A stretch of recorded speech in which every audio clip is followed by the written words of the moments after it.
Hi guys, magandang araw sa inyong lahat. Welcome po ulit sa channel ko, no? Captain Alas YouTube channel. So guys, meron tayong i-unbox. Etong Surecom SWR, no? VHF and UHF. So ang model nito ay Surecom SW102. So i-unbox natin guys, no? At of course, testingin natin. Okay. Tingnan natin ano ba laman ito. Of course, Surecom. Surecom is WR, no? So guys, digital daw, digital is WR power meter. So, ito yung kanyang box. So, tingnan natin anong kasama nito. Okay. So, may kasama siyang charger.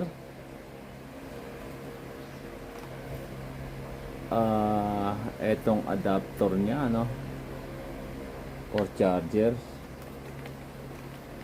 So, connector. So, dalawa, no? Parang N-type saka SO239. So, ito yung ano guys, oh. SWR Surecom. So, tingnan natin kung so kasama yung manual niya, no?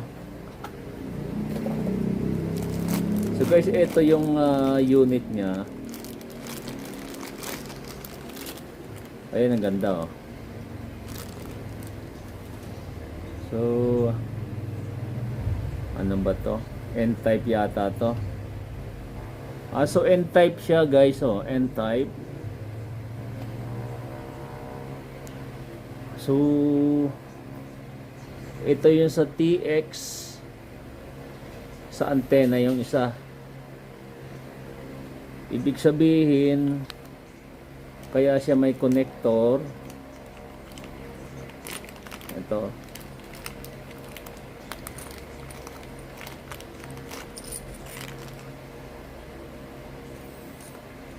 Kasi N-type siya guys, no? N-type. So, yung antena natin is PL259. Pero, ito yung ano niya. Maganda siya, no? Okay. Ayan.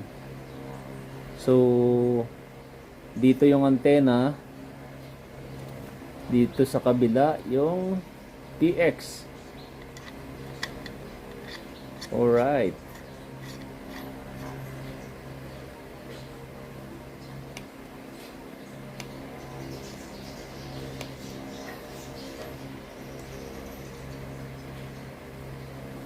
So, ayan na sa guys, oh.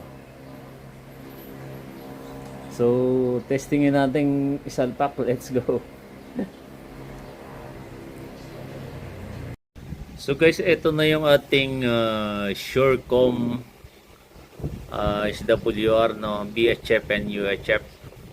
Ang model niya is SW102. So,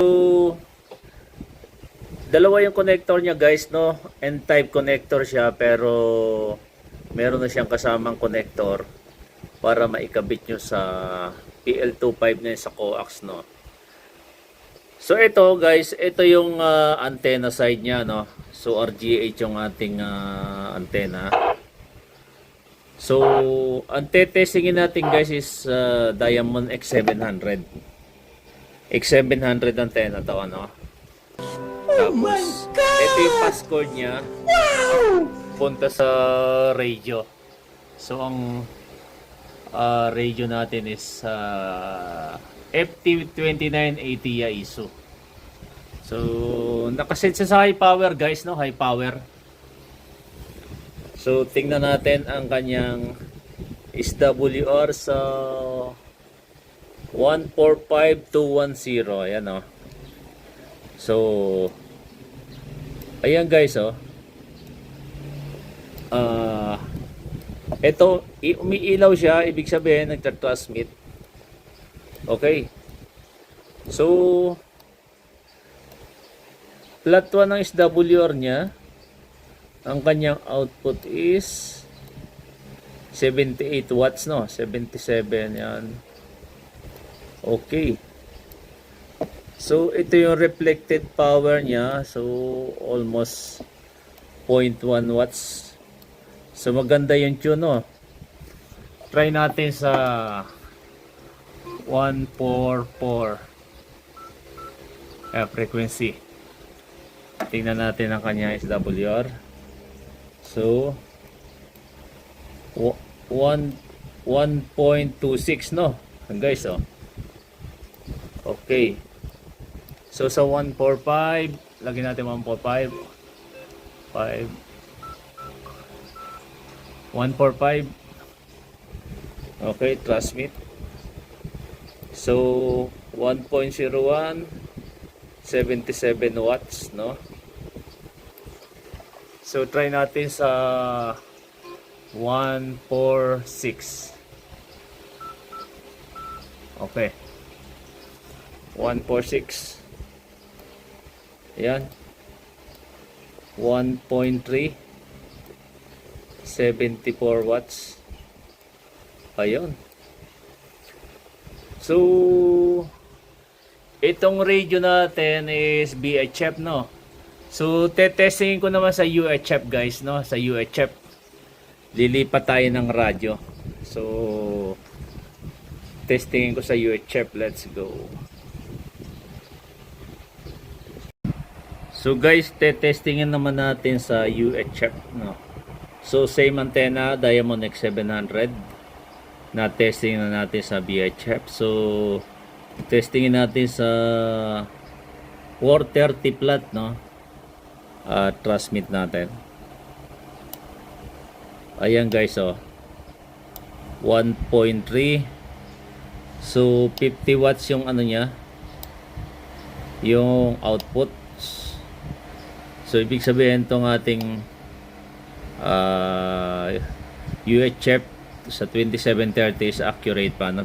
50 watts kasi ang ano nito guys, 50 watts ang high power.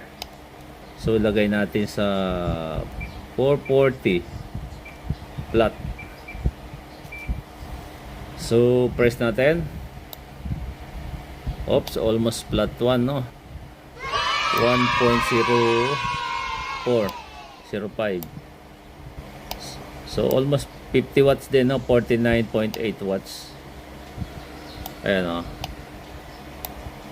Okay. So nakatune siya sa UHF to, itong ating X700 450. So sa amateur to ng UHF guys, no? Ito 1.4 siya dito. Okay pa rin. 47 watts, no? Alright, so nakatune ng ating balik natin sa 440. So dito ang center ano niya, yo, almost flat 1. Okay, nakatune siya sa 440, no? Sa UHF. Okay. So guys, testingin ko din yung VHF naman ng aking 2730, ano. So nasa 144 flat siya. Tingnan natin. Okay, so 1.2 45 watts, no? Lipat natin sa 145 transmit. Okay, flat 1, almost flat 1, 46 watts, no? 146. Check natin. 1.27, 45 watts. So good pa ang ating ano, UHF, no? UHF radio ICOM 2730. Ayan. Alright. Yan po ang ating review, feedback sa Surecom, no? SWR. So guys, yan ang ating review sa ating Surecom SW102, no? Ayan, no? Plot 1 sa 145090. Okay. So, ang ginamit natin is FT2980 and ICOM 2730. Yan. Oh my God! Okay guys, thank you for watching. Kung meron kayong tanong about dito sa Surecom 102, ilalagay ko pala sa link yung sa description yung nito kung gusto nyong bumili. Maganda to guys. Okay. Thank you for watching. Have a nice day.